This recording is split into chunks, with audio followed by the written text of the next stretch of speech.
नमस्कार। आज हम बीए सेकंड ईयर में चलने वाले पेपर मध्यकालीन भारत का इतिहास में आने वाला टॉपिक इल्तुतमिश के बारे में पढ़ेंगे। सबसे पहले तो बच्चों बात की जाए कि इल्तुतमिश जो है इसका शासनकाल कब से कब तक रहा। तो इल्तुतमिश का शासनकाल जो है ये 1211 ईस्वी से लेके और 1236 ईस्वी तक रहा। अब बात की जाती है कि इल्तुतमिश कौन था। इल्तुतमिश जो है ये कुतुबुद्दीन ऐबक का ग़ुलाम था। जब कुतुबुद्दीन ऐबक के द्वारा 1197 ईस्वी में गुजरात में पड़ने वाले अहिलवाड़ा के ऊपर जब आक्रमण किया गया था तो उसी दौरान इल्तुतमिश को कुतुबुद्दीन ऐबक के द्वारा ख़रीदा गया था। लेकिन इल्तुतमिश जो है ये एक बहुत ही योग्य व्यक्ति था और इसी वजह से इसने अपनी इसी योग्यता की वजह से एक दास के रूप में शुरुआत करके और अंत में एक शासक बना। ये जब ऐबक ने ग्वालियर के दुर्ग पर आक्रमण किया था उसके पश्चात इल्तुतमिश जो है उसको वहाँ का दुर्ग रक्षक नियुक्त कर दिया गया। बाद में ऐबक ने इल्तुतमिश की योग्यता से प्रभावित होने की वजह से ही उसके साथ अपनी पुत्री का विवाह कर दिया। इस प्रकार से इल्तुतमिश जो है वो कुतुबुद्दीन ऐबक का दामाद बना और इसके बाद में उसे बदायूं का हाकिम या सूबेदार बना दिया गया।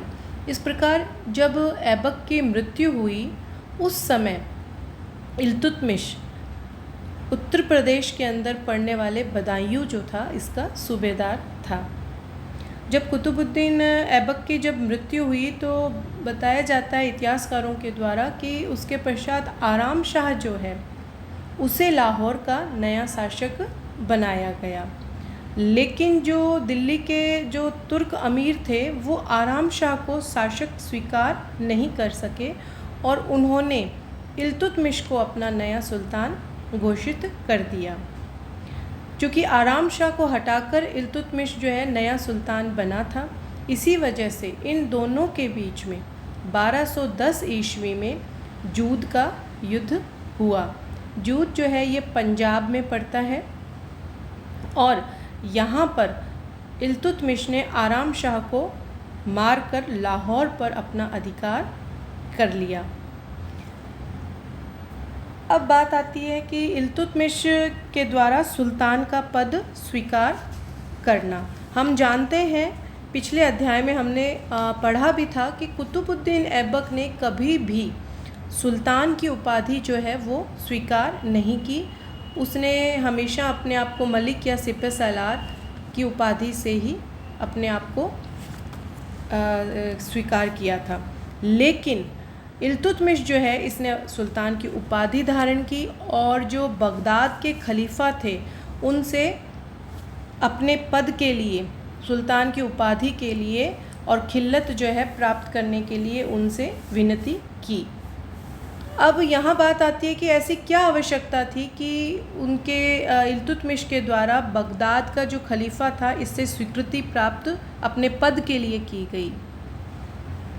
क्योंकि इल्तुतमिश जो है इसने अपनी सैनिक शक्ति के बल पर सिंहासन के जो दूसरे दावेदार थे उनको परास्त करके दिल्ली के सिंहासन के ऊपर अपनी स्थिति को तो सुदृढ़ बना लिया था, लेकिन फिर भी इस्लामी जो कानून है उसके हिसाब से उसका राज्याधिकार अभी भी निर्बल था, क्योंकि वह एक दास रह चुका था। इसीलिए उसने बगदाद के खलीफा, जिसे मुस्लिम जगत का सर्वोच्च धर्माधिकारी एवं शासनाधिकारी माना जाता था, उससे अपने राज्य को वैधानिक मान्यता प्रदान करने का निवेदन किया। उस समय बंगाल के जो खलीफा थे उनका नाम था अल इमाम मुंसिफ बिल्ला।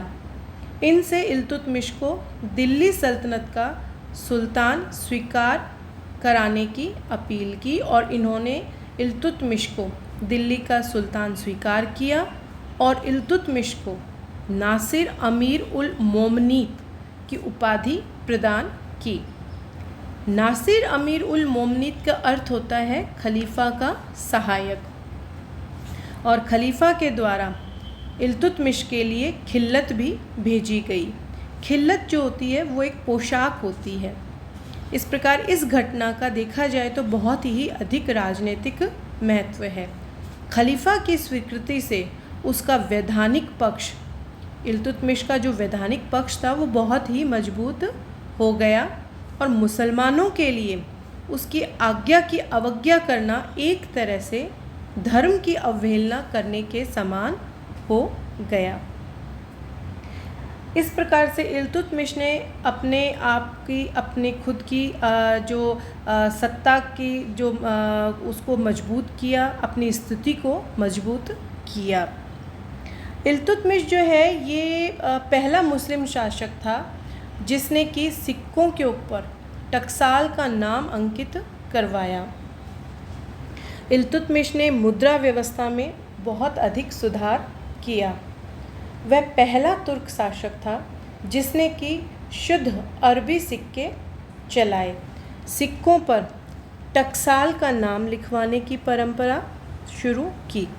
इल्तुतमिश ने चांदी का टंका और इसके साथ साथ तांबे का जीतल जो है ये भी प्रारंभ किया। जो इल्तुतमिश का चांदी का जो टंका था, इसका वज़न अगर देखा जाए तो इसका वज़न 175 ग्रेन 175 ग्रेन जो है इसका वज़न था। अब बात आती है कि इल्तुतमिश गद्दी पर बैठा तो उसके सामने कौन कौन सी कठिनाइयाँ थी जिनका कि उसे सामना करना पड़ा। तो इन कठिनाइयों में हम सबसे पहले बात कर सकते हैं तुर्क अमीरों की समस्या।